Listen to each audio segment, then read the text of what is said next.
அதிக போனஸ் மற்றும் அதிக டிவிடெண்ட் கொடுக்கக்கூடிய சூப்பரான 3 கம்பெனியை பற்றி பார்க்க போகிறோம். இந்த கம்பெனி எல்லாமே குரூட் ஆயில் அண்ட் நேச்சுரல் கேஸில் இருக்காங்க. ஒவ்வொரு கம்பெனியும் நம்ம அனலைஸ் பண்ணிவிட்டு எந்த கம்பெனி இன்வெஸ்டருக்கு அதிகமான ரிட்டர்ன் கொடுத்துருக்காங்க, அதே மாதிரி எந்த கம்பெனியில் அதிகமான போனஸும் அதிகமான டிவிடெண்ட் கொடுத்துட்ருக்காங்க அப்படின்னு பார்க்க போகிறோம்.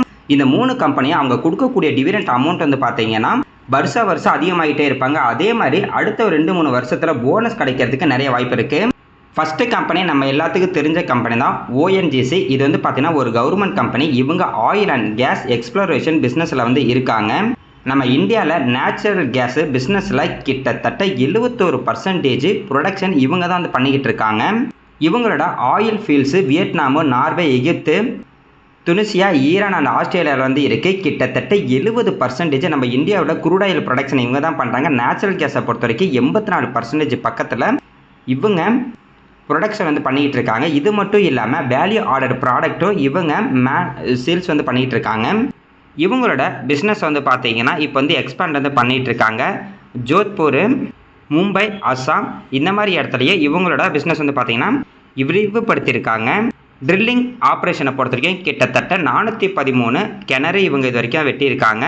இதுக்கு முன்னாடி வந்து பார்த்தீங்கன்னா 544 இருந்துச்சு. இப்போ வந்து பார்த்தீங்கன்னா 413 தான் இருக்குது. இந்த கம்பெனியோட சப்சிடரி தான் Mangalore refinery and petroleum limited, அதாவது எம்ஆர்பிஎல் இந்த கம்பெனியோட சப்சிடரி தான்.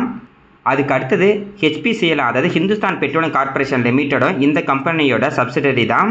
இப்போதைக்கு இந்த கம்பெனிகிட்ட வந்து பார்த்தீங்கன்னா 25 மேஜர் ப்ராஜெக்ட் வந்து எக்ஸிக்யூட் வந்து பண்ணிக்கிட்டு இருக்காங்க. இப்போதைக்கு அதெல்லாம் முடிஞ்சதுக்கப்புறம் இவங்களுக்கான லாபம் அப்படிங்கிறது ரொம்ப அதிகமாக வர்றதுக்கு நிறைய வாய்ப்பு இருக்குது. அதுவும் இல்லாமல் ரினியூபிள் எனர்ஜிலேயே இவங்க வந்து கான்சன்ட்ரேஷன் வந்து பண்ணிக்கிட்டு இருக்காங்க. விண்ட் அண்டு சோலார் பவர் ஜெனரேஷனுக்கும் இப்போ வந்து பார்த்தீங்கன்னா இவங்களோட பிஸ்னஸ் வந்து ஸ்டார்ட் பண்ணிட்டாங்க. ஏன் அப்படின்னா இப்போ வேர்ல்டு ஃபுல்லாக வந்து ரினியூபிள் எனர்ஜிக்கு மாறிட்டு இருக்கனால ஃபியூச்சரில் ரினியூபிள் எனர்ஜி வந்து பார்த்தீங்கன்னா வந்துடும்.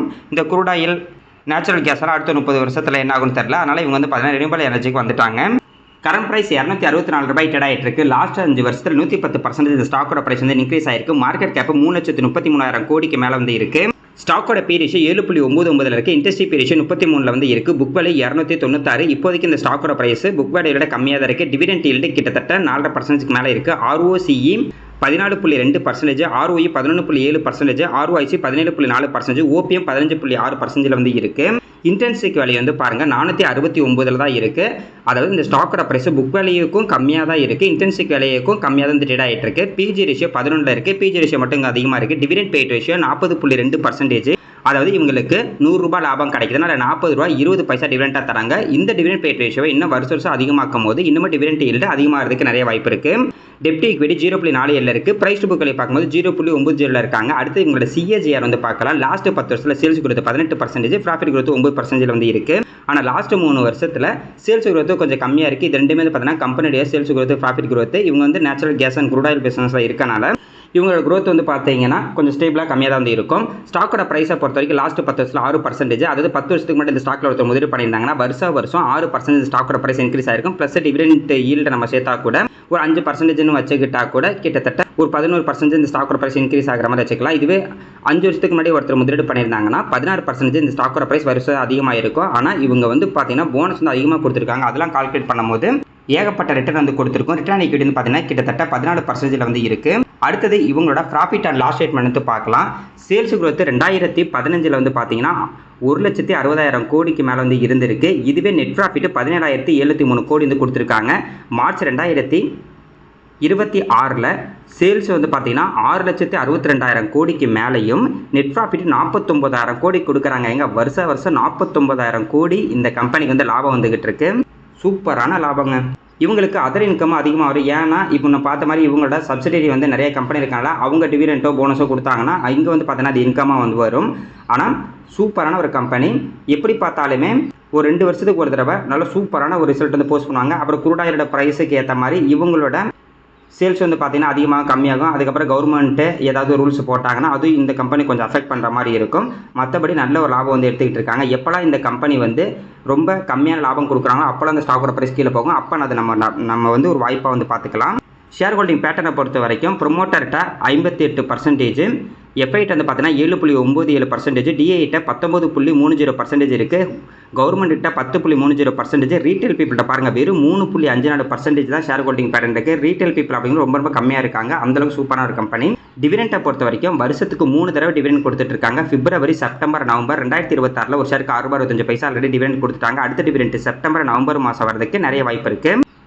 போனஸை பொறுத்த வரைக்கும் இதோட 3 தடவை வந்து போனஸ் கொடுத்துருக்காங்க. 2026 1:2வும், பிப்ரவரி 2011 வந்து பார்த்தீங்கன்னா 1:1, 2016 1:2 வந்து கொடுத்துருக்காங்க. அதாவது 2016 2 ஷேர் நம்மகிட்ட இருந்துச்சுன்னா அவங்க 1 ஷேர் வந்து போனஸ் வந்து கொடுத்துருப்பாங்க. ஸ்பிளிட்டை பொறுத்த வரைக்கும் 2011 ₹10 அந்த ஃபேஸ் வழியாக ₹5 மாற்றிருக்காங்க. இந்த கம்பெனி இந்தியாவோட ரொம்ப ரொம்ப சூப்பரான ஒரு கம்பெனி. நேச்சுரல் கேஸில் ஸ்டாக்கோட ப்ரைஸ் வந்து பார்த்தீங்கன்னா ஸ்டேபிளாக இன்க்ரீஸ் ஆகிட்டு இருக்கு. டிவிடெண்ட் ஈல்டு வந்து பார்த்தா கூட கிட்டத்தட்ட 5% பக்கத்தில் வந்து இருக்குது. அடுத்த கம்பெனி ஆயில் இந்தியா. இவங்க வந்து பார்த்தீங்கன்னா ஆயில் அண்ட் கேஸ் எக்ஸ்ப்ளோரேஷன் பிஸ்னஸில் தான் வந்து இருக்காங்க. இந்த கம்பெனி வந்து பார்த்தீங்கன்னா கவர்மெண்ட் கம்பெனி தான். இவங்களோட மெயின் பிஸ்னஸ் என்னன்னா குரூடாயில் எக்ஸ்ப்ளோரேஷன், அதாவது பூமியிலிருந்து குரூடாயில் எடுக்கிறது ப்ளஸ் நேச்சுரல் கேஸு. அதுக்கப்புறம் பார்த்தீங்கன்னா drilling and development of oil and gas fields வந்து பண்ணிட்டு இருக்காங்க. அதுக்கு அடுத்தது குரூடாயில் டிரான்ஸ்போர்ட்டேஷன் வந்து பண்ணிட்டு இருக்காங்க. நேச்சுரல் கேஸை டிரான்ஸ்போர்ட்டேஷன் பண்ணிட்டு இருக்காங்க. அதனால இவங்க வந்து பார்த்தோன்னா பைப்லைன் வந்து யூஸ் பண்ணிட்டு இருக்காங்க. அதாவது குரூடாயில் ஒரு இடத்துல இருந்து இந்த இடத்துக்கு போகிறதுக்கான பைப்லைன் இவங்ககிட்ட இருக்குது. கிட்டத்தட்ட 1100 கிலோமீட்டருக்கு மேலே வந்து பார்த்தோன்னா குரூடாயில் பைப்லைன் இவங்ககிட்ட வந்து இருக்குது. அதுக்கு அடுத்தது எல்பிஜி அண்ட் கேஸ் ப்ராசஸிங்கில் இருக்காங்க. எல்பிஜியில் வந்து பார்த்தீங்கன்னா பைப்லைன் இவங்ககிட்ட இருக்குது. அதுக்கு அடுத்தது நேச்சுரல் கேஸ் வந்து பார்த்தீங்கன்னா இண்டஸ்ட்ரியல் அண்ட் கமர்ஷியல் கஸ்டமருக்கும் இவங்க வந்து சேல் பண்ணிகிட்டு இருக்காங்க.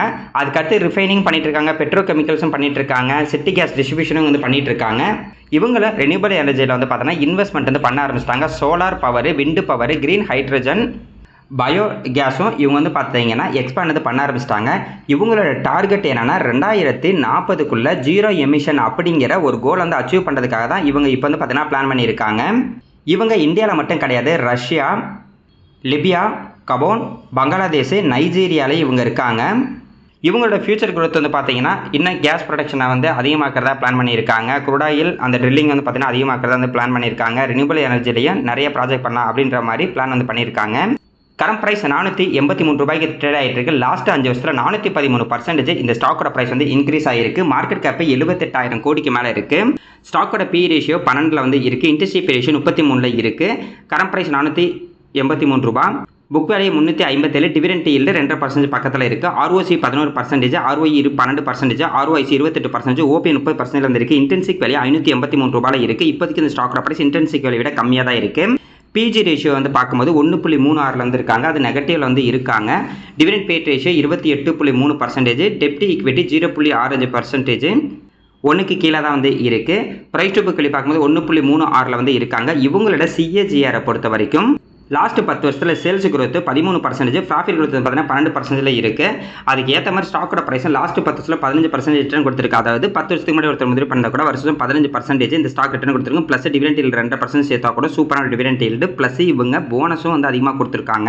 அதெல்லாம் கால்குலேட் பண்ணும்போது ஏகப்பட்ட ரிட்டர்ன் முதலீட்டாளர் கொடுத்துருக்கு. ரிட்டர்ன் ஈக்விட்டி பார்த்தீங்கன்னா 15% இருக்குது. ஆனால் லாஸ்ட் இந்த 3 வருஷமாக வந்து பார்த்தீங்கன்னா அந்த குரூட் ஆயில் ப்ரைஸ் எல்லாம் அதிகமாகிட்டு இருக்கு. இவங்களுக்கான சேல்ஸ் growth, ப்ராஃபிட் growth வந்து பார்த்தீங்கன்னா கம்மியாக இருக்குது. ஆனால் குரூட் ஆயிலோட ப்ரைஸ் அதிகமாக இருந்துச்சுன்னா இவங்களுக்கு அது நல்லது தான்.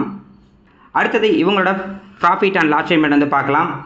மார்ச் 2015 சேல்ஸ் 9,978 கோடி, நெட் ப்ராஃபிட் வந்து பாருங்கள் 2,608 கோடி வந்து கொடுத்துருக்காங்க. மார்ச் 2026 சேல்ஸ் 33,946 கோடி, நெட் ப்ராஃபிட் வந்து பாருங்கள் 7,551 கோடி வந்து கொடுத்துருக்காங்க. இந்த கம்பெனி வந்து பார்த்தீங்கன்னா 2-3 வருஷத்துக்கு நல்லா ப்ராஃபிட் தருவாங்க. அது ப்ராஃபிட் இன்க்ரீஸ் ஆகிட்டே இருக்கும். அதுக்கப்புறம் சடனாக வந்து குறையும், மறுபடியும் இன்க்ரீஸ் ஆகும். எப்போல்லாம் இந்த கம்பெனியோட ப்ராஃபிட் வந்து குறையுதோ அப்போல்லாம் ஸ்டாக்கோட ப்ரைஸ் வந்து கீழே போகும். அப்போ அதை நம்ம ஒரு வாய்ப்பாக வந்து யூஸ் பண்ணிக்கலாம். அடுத்தது இவங்களோட ஷேர் ஹோல்டிங் பேட்டர்ன் வந்து பார்க்கலாம். ப்ரொமோட்டர்ட்ட 56%க்கு மேலே, எஃப்ஐட் வந்து பாருங்கள் 7.67%, டிஐட் வந்து 19.43%, கவர்மெண்ட்ட 9.87% ஷேர் ஹோல்டிங். ரீட்டைல் பீப்புள் பாருங்கள் வெறும் 6.36% தான் இருக்காங்க. இந்த கம்பெனி ரீட்டைல் பீப்புள் வந்து ரொம்ப ரொம்ப கம்மியாக தான் இருக்காங்க. அந்தளவுக்கு சூப்பரான கம்பெனி. அடுத்தது இவங்களோட டிவிடெண்ட் வந்து பார்க்கலாம். வருஷத்துக்கு இவங்களும் 3 தடவை வந்து டிவிடெண்ட் கொடுத்துட்டு இருக்காங்க. பிப்ரவரி, செப்டம்பர், நவம்பர். பிப்ரவரி மாதம் 2026 ஒரு ஷேருக்கு ₹7 டிவிடெண்ட் கொடுத்துட்டாங்க. அடுத்த டிவிடெண்ட் செப்டம்பர், நவம்பர் மாதம் வரதுக்கு நிறைய வாய்ப்பு இருக்குது. இவங்க போனஸை பொறுத்த வரைக்கும் இது வரைக்கும் கிட்டத்தட்ட 5 தடவை கொடுத்துருக்காங்க. 1994 ஒரு தடவை வந்து கொடுத்துருந்தாங்க. அதுக்கப்புறம் 2012, 2017, 2018, 2024 வந்து கொடுத்துருக்காங்க. மேபி லாஸ்ட் 2 வருஷமாக எந்த ஒரு போனஸும் கொடுக்காம இருக்காங்க. மேபி இந்த அடுத்த 2 வருஷத்தில் வந்து கொடுக்கலாம். இந்த போனஸ்லாம் நம்ம கால்குலேட் பண்ணி பார்த்தா கூட சூப்பராக இருக்காங்க. லாஸ்ட் 10 வருஷத்தில் கிட்டத்தட்ட 3 தடவை வந்து போனஸ் கொடுத்துருக்காங்க. 2016 நம்ம எடுத்துக்கிட்டா கூட 3 தடவை போனஸ் வந்து கொடுத்துருக்காங்க. சூப்பரான ரிட்டர்ன் போனஸ்லாம் நம்ம சேர்த்தோம் அப்படின்னா. அடுத்தது நம்ம எல்லாத்துக்கும் தெரிஞ்ச கம்பெனி கெயில் இந்தியா லிமிடெடு. இவங்க வந்து பார்த்தீங்கன்னா நேச்சுரல் கேஸ் கம்பெனியாக வந்து இருக்காங்க. கிட்டத்தட்ட இந்தியாவோட மிகப்பெரிய கம்பெனி இந்த கம்பெனி. கேஸ் டிரான்ஸ்மிஷனில் வந்து இந்த கம்பெனியும் வந்து பார்த்தீங்கன்னா இது நேச்சுரல் கேஸில் தான் இருக்காங்க. ஆனால் இந்த கம்பெனி டிரான்ஸ்மிஷன் வந்து பார்த்தீங்கன்னா நிறைய பண்ணிட்டு இருக்காங்க. கிட்டத்தட்ட 18,000 கிலோமீட்டருக்கு மேலே நேச்சுரல் கேஸ் பைப்லைன் இவங்க கிட்ட வந்து இருக்குது. கிட்டத்தட்ட 65% மார்க்கெட் ஷேர் இந்த கேஸ் டிரான்ஸ்மிஷனில் இவங்க கிட்ட தான் வந்து வச்சுருக்காங்க. இந்த கம்பெனிக்கு அதிகப்படியான லாபம் அப்படிங்கிறது ஒரு இடத்துலேருந்து இன்னொரு இடத்துக்கு அந்த கேஸ் வந்து கொண்டு போகிறதா இருக்குது. கிட்டத்தட்ட இண்டஸ்ட்ரீஸ்க்கு வந்து கொண்டு போகிறாங்க, பவர் பிளான்ட், ஃபெர்டிலைசர்ஸ் கம்பெனிக்கு கொண்டு போகிறாங்க, சிட்டி கேஸ் டிஸ்ட்ரிபியூஷனுக்கு இவங்க வந்து பண்ணிட்டு இருக்காங்க. அதுக்கு அடுத்தது நேச்சுரல் கேஸ் மார்க்கெட்டிங் பண்ணிட்டு இருக்காங்க. கிட்டத்தட்ட நேச்சுரல் கேஸ் அண்ட் எல்என்ஜியை வந்து பார்த்தீங்கன்னா இவங்க பை அண்ட் செல் வந்து பண்ணிக்கிட்டு இருக்காங்க. பெட்ரோகெமிக்கலையும் வந்து பண்ணிட்டு இருக்காங்க. அதாவது பாலிமர்ஸ் வந்து மேனுஃபேக்சரிங் அண்ட் சேல்ஸ் வந்து பண்ணிக்கிட்டு இருக்காங்க. அதுக்கடுத்து பிஎன்ஜி பண்ணிட்டு இருக்காங்க. அதாவது பைப்டு நேச்சுரல் கேஸ். நம்ம இப்போ வீட்டுக்கெல்லாம் வந்து பார்த்தீங்கன்னா இப்போ சமைக்கிறதுக்கு கேஸ் வருது, அந்த ஒர்க்கும் வந்து பண்ணிட்டு இருக்காங்க. இவங்களும் ரினியூவபிள் எனர்ஜியில் வந்து இருக்காங்க. கிட்டத்தட்ட சோலார் எனர்ஜி, பயோகேஸில் இவங்களும் இன்வெஸ்ட்மெண்ட் வந்து பண்ணிக்கிட்டு தான் வந்து இருக்காங்க.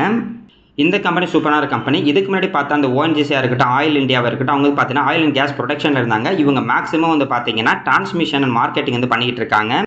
கரண்ட் பிரைஸ் ₹168 இந்த ட்ரேட் ஆகிட்டு இருக்கு. லாஸ்ட் 5 வருஷத்தில் 55% ஸ்டாக்கோட பிரைஸ் வந்து இன்க்ரீஸ் ஆகிருக்கு. மார்க்கெட் கேப் 1,10,000 கோடிக்கு மேலே வந்து இருக்கு. ஸ்டாக்கோட பி ரேஷியோ 14 வந்து இருக்கு. இண்டஸ்ட்ரி பி ரேஷியோ பார்த்தீங்கன்னா 14 தான் இருக்கு. புக் வேல்யூ 135, டிவிடெண்ட் ஈல்டு 4.48% வந்து இருக்கு. ROC 9%, ROE 8%, ROIC 12%, OPM 8% வந்து இருக்கு. ஓவரால் இந்த பர்சன்டேஜ் ரொம்ப சூப்பரான பர்சன்டேஜ். இன்டென்சிக் வேல்யூ ₹165 வந்து இருக்கு. பிஜி ரேஷியோ 1.39 வந்து இருக்கு. டிவிடெண்ட் பே ரேஷியோ 47.7%, டெப்ட் equity 0.28, price to book value பார்க்கும்போது 1.24 வந்து இருக்காங்க. இவங்களோட சிஏஜிஆர் நம்ம எடுத்து பார்த்தா கூட லாஸ்ட் 10 வருஷத்தில் சேல்ஸ் கொடுத்து 11%, ப்ராஃபிட் கொடுத்து பார்த்தீங்கன்னா 15% வந்து இருக்குது. ஸ்டாக்கோட பிரைஸ் லாஸ்ட் 10 வருஷத்தில் 9%. இதுவே நம்ம டிவிடெண்ட் ஈல்டு கிட்டத்தட்ட 5% வச்சா கூட ஆவரேஜ் ஒரு 14% இந்த ஸ்டாக் வந்து ரிட்டர்ன் கொடுத்துட்டு இருக்கு. இவங்களும் வந்து பார்த்தீங்கன்னா சூப்பரான ஒரு போனஸ் எல்லாம் கொடுத்துருக்காங்க. அடுத்து பார்க்கலாம். ரிட்டர்ன் ஈக்விட்டி வந்து பார்த்தீங்கன்னா கிட்டத்தட்ட 13% வந்து இருக்கு. அடுத்தது இவங்களோட ப்ராஃபிட் அண்ட் லாஸ் ஸ்டேட்மெண்ட் வந்து பார்க்கலாம். மார்ச் 2015 இவங்களோட சேல்ஸ் 60,557 கோடி, நெட் ப்ராஃபிட் வந்து பாருங்க 3,160 கோடி வந்து கொடுத்துருக்காங்க. இப்போ மார்ச் 2026 இவங்களோட சேல்ஸ் 1,41,000 கோடிக்கு மேலேயும், நெட் ப்ராஃபிட் 7,582 கோடி வந்து கொடுத்துருக்காங்க. இவங்களும் அப்படிதான் 2-3 வருஷம் நல்லா அப்படியே இன்க்ரீஸ் ஆகிட்டே இருப்பாங்க ப்ராஃபிட். அதுக்கப்புறம் வந்து பார்த்தீங்கன்னா கொஞ்சம் கம்மியாகும், மறுபடியும் இன்க்ரீஸ் ஆகும். நான் லாபத்தில் தான் வந்து இருக்காங்க. இவங்களோட ஷேர் ஹோல்டிங் நம்ம பேட்டர்னை எடுத்து பார்த்தா கூட ப்ரொமோட்டர்கிட்ட 51.88% ஷேர் ஹோல்டிங், எஃப்ஐட் வந்து பார்த்தீங்கன்னா 13.04, டிஐட்ட 20.50%, கவர்மெண்ட்ட 7.61%, ரீட்டைல் பீப்பிள்கிட்ட வெறும் 6.98% தான் இருக்குது. அந்தளவுக்கு சூப்பரான ஒரு கம்பெனி. இதில் வந்து பாருங்கள் எஃப்ஐடி வந்து அதிகமாக இருக்காங்க, ரீட்டைல் பீப்பிள் வந்து கம்மியாக தான் இருக்காங்க. இவங்களை பொறுத்த வரைக்கும் வருஷத்துக்கு 2 தடவை இவங்க டிவிடெண்ட் கொடுத்துருக்காங்க. பிப்ரவரி அண்ட் ஆகஸ்ட். இந்த வருஷம் ஒரு ஷேருக்கு ₹5 டிவிடெண்ட் கொடுத்துட்டாங்க. அடுத்த டிவிடெண்ட் ஆகஸ்ட் மாதம் வரதுக்கு நிறைய வாய்ப்பு இருக்குது. போனஸ் வந்து பார்த்தீங்கன்னா இது வரைக்கும் 5 தடவை வந்து போனஸ் கொடுத்துருக்காங்க. 2008, 2017, 2018, 2019, 2022. அதுக்கப்புறம் இன்னும் இவங்க போனஸ் தராமல் இருக்காங்க. மேபி அடுத்தது இவங்க வந்து போனஸ் தரலாம். 10 வருஷத்துக்கு முன்னாடி இந்த ஸ்டாக்ல வாங்கியிருக்கவங்க கிட்டத்தட்ட 4 தடவை போனஸ் வாங்கியிருப்பாங்க. அவங்களோட குவான்டிட்டி நல்லா இன்க்ரீஸ் ஆகும். டிவிடெண்ட் ஈல்டு இப்போ கரண்ட் ப்ரைஸ் வச்சு பார்க்கும்போது நம்மளுக்கு பார்த்தீங்கன்னா 5%ங்கிற மாதிரி இருக்கும். ஆனால் 10 வருஷத்துக்கு முன்னாடி வாங்கலாம். டிவிடெண்ட் ஈல்டு கிட்டத்தட்ட 20-25% மேலே இருக்கும். அவங்க ஷேரை விற்கணும்னு கூட அவசியம் இல்லைங்க. அப்படியே பேங்க் அக்கௌண்ட்டுக்கு டிவிடெண்ட் வந்து பார்த்தீங்கன்னா கிரெடிட் ஆகிட்டே இருக்கும். நம்ம இங்கே பார்த்த 3 கம்பெனியுமே ரொம்ப ரொம்ப சூப்பரான ஒரு கம்பெனி. நல்ல ஒரு டிவிடெண்ட்டை தந்துக்கிட்டு இருக்காங்க. அதே மாதிரி நல்ல ஒரு போனஸும் கொடுத்துக்கிட்டு இருக்காங்க. இந்த மாதிரி நிறைய கம்பெனி இருக்குது. நம்ம அடுத்தடுத்த வீடியோவில் வந்து பார்க்கலாம்.